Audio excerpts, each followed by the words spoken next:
Jackie, yo guys, what's going on? My name is Jackie Yo, and today I'm going to be talking about a little 2016 recap, talking about the best bits of what went on in 2016. It's really going to be the worst because, let's be honest, 2016 was a pretty shit year.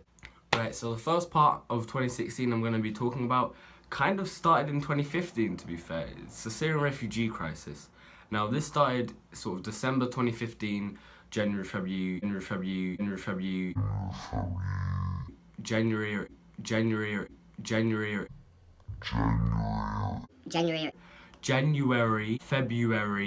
2016. These refugees, but I don't really want to call them that because they are just people just fleeing a war-torn country. Refugees, so I labels them. So these people came from Syria and Iran and those sort of war-torn countries that were trying to flee that type of war and devastation, entered the borders of Turkey, or came to the borders of Turkey. Now, they weren't allowed in for quite a while because obviously the EU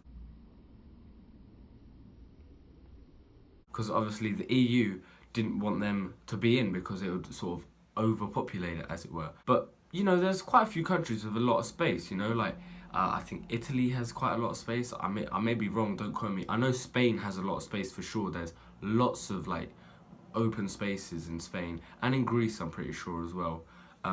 They did come from Northern Africa up into Greece and places like that. One thing that really annoyed me about this was that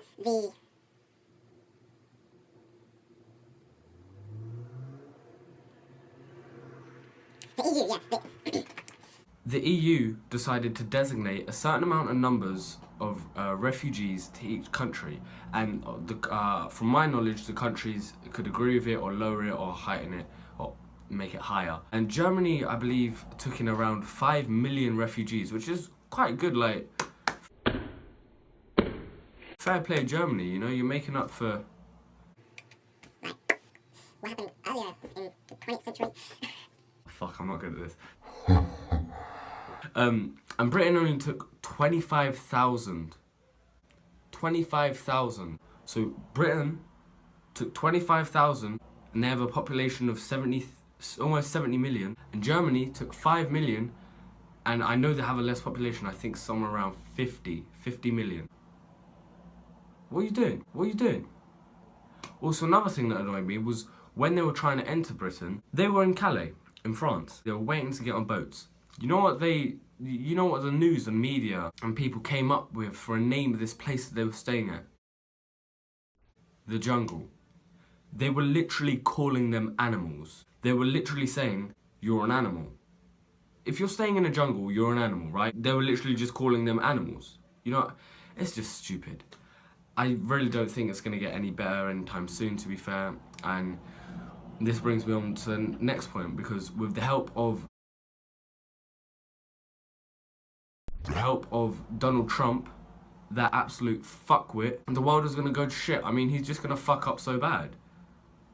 Shit, I swore a lot. Absolute fuckwit, go to shit, fuck up so bad. So Donald Trump was recently elected, I believe, not the weekend just gone, the week before. He was up against Hillary Clinton. Now, in my opinion, both of them are as bad as each other. Either way, they were fucked. Personally, do not hate me on this.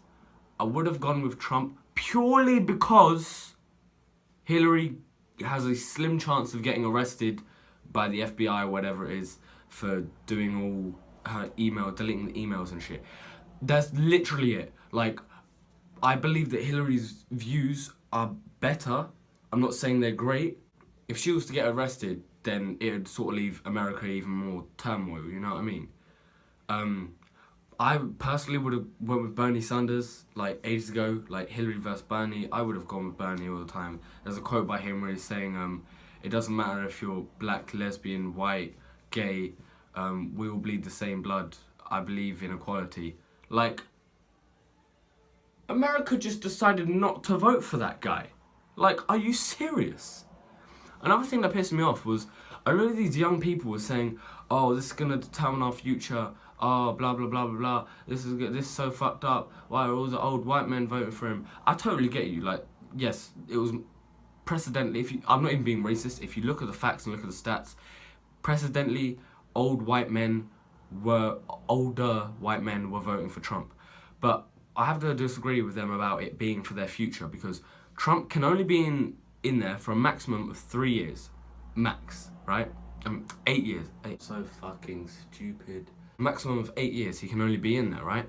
So, and even then he could be voted out at 4 years. So it's someone who's 16, at the end of Trump's reign, maximum, they'll be 24. Now, I'm not saying like that's great to have a fuckwit in like the White House for 8 years, but think about Brexit, right? If you have a look at the older generation, 16-year-olds weren't allowed to vote. It was only 18-year-olds. If you have a look at the stats, older people were voting to go out, younger people were voting to stay in, right? We obviously went out because precedentally older people, women and like older black, white women and men voted out, and the younger generation, which is depicting their future, voted in. But because there's more older people, we went out. But the thing is, we're not gonna get another vote for a good 50 years, I reckon. It's gonna be quite a while. And that leads me swiftly on to my next point about good people leaving the earth and bad people like fuckwit Trump entering. Muhammad Ali passed away, I believe, in the summer-ish or spring. I'm not quite sure on the month. Yeah, he was a converted Muslim, or Muslim, I don't know exactly how you say it. And he, in my opinion, was a lot like Conor McGregor. Conor McGregor is a very out there, brash guy, like, you'll do fucking nothing. You'll do fucking nothing. You'll do fucking nothing. In his recent interview against Jose Alvarez, he came late and he was like, sorry I'm late, I just don't give a fuck. Now, I like that because he's come from a small place in Dublin, right? He had no job, his wife was supporting him all the way, and now he's made it big. Personally, I think he deserves to have that kind of like right to call himself the king and shit like this, because he's been through so much and he's made good for himself and his wife, you know? I think that's good for him. And that's why, in my eyes, I believe Muhammad Ali was kind of like that, because he was saying like, I am the greatest, blah blah blah. And I just believe Muhammad Ali was a little more toned down than Conor McGregor, right? Because like he was very influential in the way that he spoke and the way that he was around people, and the way that like his quotes and stuff, his quotes that he's been given out, that he gave out to the world in his interviews. He's a very relaxed guy, but when it does come to the fight build-up, he's very brash. Conor McGregor's just brash all around. But that's what I mean. Like, R.I.P. Muhammad Ali is a sad loss. But yeah, that's gonna be it for today, guys. I was just wanted to have a little chat. I did record this video before, and I went to edit it, but then the original copy decided to delete.